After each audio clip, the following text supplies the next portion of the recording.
চন্দননগর হাসপাতালের ছাদ থেকে ঝাঁপ দিয়ে আত্মঘাতী রোগী। এই ঘটনায় খুব স্বাভাবিকভাবেই চাঞ্চল্য ছড়িয়েছে।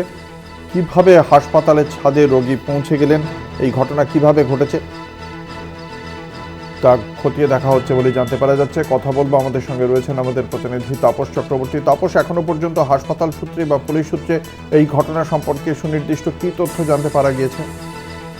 দেখো, এই ঘটনার পরই কিন্তু আজ সকালে কিন্তু যে আমাদের মুখ্য জেলা স্বাস্থ্য আধিকারিক তিনি এবং চন্দননগর হাসপাতালের সুপার যারা দুজন মিলে কিন্তু ওই ঘটনাস্থল পরিদর্শন করেছেন, অর্থাৎ যেখান থেকে ঝাঁপ দিয়ে আত্মঘাতী হয়েছে রোগী। তবে যে বিষয়টা যে জানা যাচ্ছে যে পেটে ব্যথা, রক্তবমির উপসর্গ নিয়ে এই চন্দননগর হাসপাতালে ভর্তি হয়েছিলেন চন্দননগর মহাডাঙ্গার বাসিন্দা প্রকাশ বাইন, বয়স 43। কিন্তু গতকাল রাতে যেমনটা জানা যাচ্ছে যে হঠাৎই আক্রমণাত্মক হয়ে ওঠেন সে এবং নার্সদের টেবিল থেকে একটি কাঁচি নিয়ে অন্য রোগী ও নার্সদেরও আক্রমণ করতে উদ্যত হয়।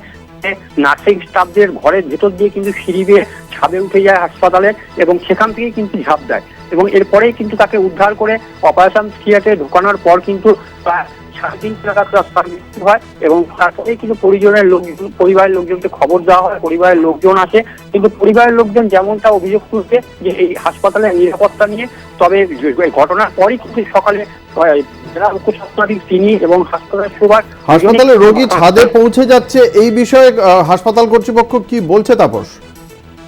দেখো, হাসপাতালের যে সুপার তিনি কিন্তু যেমনটা জানাচ্ছে যে নিরাপত্তা ব্যবস্থা হাসপাতালে যথেষ্টই আছে এবং এই রুগী হঠাৎই আক্রমণাত্মক হয়ে গিয়ে কিন্তু সে যে নার্সদের যে ঘরের ভেতর সিঁড়ি ঘর আছে সেইখানে কিন্তু আচমকা উঠে কিন্তু সেখান থেকে ঝাঁপ দেয়। তবে এই বিষয়টা যে হঠাৎই যে এরকম ঘটনা ঘটিয়ে ফেলবে এটা কিন্তু মানে আশা করা যায়নি। তবে হাসপাতালের নিরাপত্তা ব্যবস্থা যথেষ্ট আছে, কিন্তু আজকেই জেলা স্বাস্থ্য আধিকারিক এবং